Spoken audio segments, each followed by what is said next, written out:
Hi అండి, అందరూ ఎలా ఉన్నారు? నేనైతే చాలా చాలా బాగున్నానండి. మరొక కొత్త రెసిపీతో మీ ముందుకైతే వచ్చేసాను. బొంబాయి రవ్వ రాగి పిండితో ఈ బన్ దోశలు అయితే తయారు చేసేసుకుందామండి. చాలా అంటే చాలా బాగుంటాయి. రండి వీడియోలోకి అయితే వెళ్ళిపోదాము. ముందుగా నేను ఒక పావు కప్పు బొంబాయి రవ్వనైతే తీసుకున్నానండి. సూజీ రవ్వని కూడా అంటారు.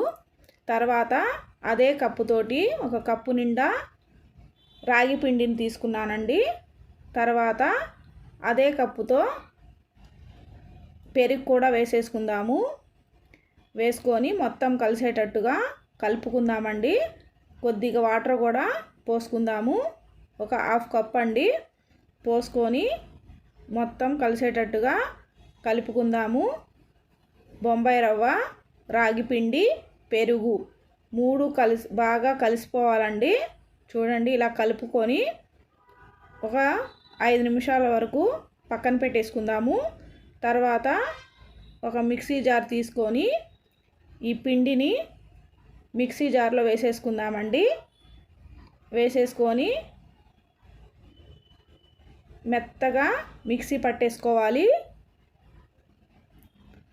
చూడండి, ఇలా మిక్సీ పట్టేసుకున్న పిండిని ఆ బౌల్లో వేసేసుకుందామండి. ఇలా రావాలండి. పిండి చాలా మెత్తగా ఉండాలి, అప్పుడే సాఫ్ట్గా వస్తుందండి బన్ దోశ. తర్వాత స్టవ్ వెలిగించేసి ప్యాన్ పెట్టేసుకుందాము. 1 టేబుల్ స్పూన్ ఆయిల్ వేసుకుందామండి. ఆయిల్ హీట్ ఎక్కిన తర్వాత ఆవాలు, జీలకర్ర వేసుకొని చిటపటలాడిన తర్వాత పచ్చిమిరపకాయ ముక్కలను వేసేసుకుందామండి. తర్వాత కొద్ది కరివేపాకు కూడా వేసుకుందాము. వేసుకొని ఫ్రై అయిన తర్వాత ఇంగువ కూడా వేసుకుందామండి. కొద్దిగా ఇంగువ వేసుకొని చక్కగా ఫ్రై చేసుకుందాము. తర్వాత ఒక పెద్ద టమాటాని చిన్న చిన్న ముక్కలుగా కట్ చేసి వేసుకుందాము. వేసుకొని చక్కగా మగ్గించుకుందామండి. మగ్గించుకొని పక్కన పెట్టేసుకుందాము. తర్వాత చూడండి, ఈ పిండిలో ఉల్లిపాయ ముక్కలు, కొద్దిగా కొత్తిమీర, మనం ఫ్రై చేసుకున్న ఈ తాలింపును కూడా వేసేసుకుందాము. వేసేసుకొని మొత్తం కలిసేటట్టుగా కలుపుకుందామండి. చూడండి, ఈ పిండిలో ఈ మొత్తం చక్కగా కలిపేసుకున్న తర్వాత రుచికి సరిపడే సాల్టు, తినే సోడా అండి, కొద్దిగా తినే సోడా కూడా వేసుకుందాము.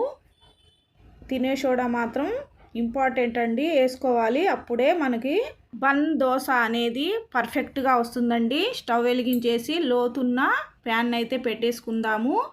ఇలా ప్యాన్ లోతుగా ఉండాలండి, అప్పుడే మనకి బన్ దోశ చక్కగా వస్తుంది. తర్వాత పిండినైతే 2-3 స్పూన్లు వేసేసుకుందామండి. వేసుకొని మూత అయితే పెట్టేసుకుందాము. చూడండి, 2 పక్కల గోల్డెన్ కలర్ వచ్చేంత వరకు ఫ్రై చేసుకుందాము. చూడండి, ఒక పక్క చక్కగా కాలిపోయింది. రెండో పక్క కూడా తిప్పుకొని కాలిన తర్వాత ఒక ప్లేట్లోకి అయితే తీసేసుకుందాము. చూడండి, బన్ దోశ ఎంత చక్కగా వచ్చిందో. టేస్ట్ అయితే చాలా చాలా బాగుంటుందండి. ఎన్ని తిన్నా అస్సలు బోరు కొట్టదు, తినాలని అనిపిస్తూ ఉంటుందండి. ఒక ప్లేట్లో తీసేసుకున్నాక మళ్ళీ అదే ప్యాన్లో కొద్దిగా ఆయిల్ వేసుకొని ఆయిల్ హీట్ ఎక్కిన తర్వాత మిగిలిన పిండిని కూడా ఇలాగే వేసేసుకుందాము. 3 గరిటెల పిండి వేస్తే చాలండి, చక్కగా బన్ దోశ అయితే రెడీ అయిపోతుంది. లోపల కూడా చక్కగా ఉడికిపోతుందండి. పైన క్రిస్పీగా ఉంటుంది, లోపలైతే సాఫ్ట్గా ఉంటుందండి. చాలా చాలా టేస్ట్ ఉంటుంది. చూడండి, తిప్పుకుందాము. ఒక పక్క అయితే చక్కగా కాలిపోయింది, రెండో పక్క కూడా అలాగే గోల్డెన్ కలర్ వచ్చేంత వరకు కాల్చుకుందాము. 2 పక్కల కాలిపోయింది. ఇప్పుడైతే సర్వింగ్ ప్లేట్లోకి అయితే తీసేసుకుందామండి. ఈ పల్లీ చట్నీలో కానీ టమాటా చట్నీలోకి చాలా బాగుంటుందండి. చట్నీ లేకుండా అలాగే కూడా తినేసేయచ్చు. చూడండి, లోపల ఎంత సాఫ్ట్గా ఉందో, పైన క్రిస్పీగా, లోపల సాఫ్ట్గా ఉంటుందండి. చాలా బాగుంటుంది. మీరు కూడా ఒకసారి ట్రై చేయండి. ఎలా వచ్చిందో కామెంట్ చేయండి. ఈ వీడియో కనుక మీకు నచ్చినట్లయితే లైక్ చేయండి, షేర్ చేయండి, కామెంట్ చేయండి, హైప్ చేయండి. మరొక కొత్త వీడియోతో కలుసుకుందాం ఫ్రెండ్స్. Bye bye.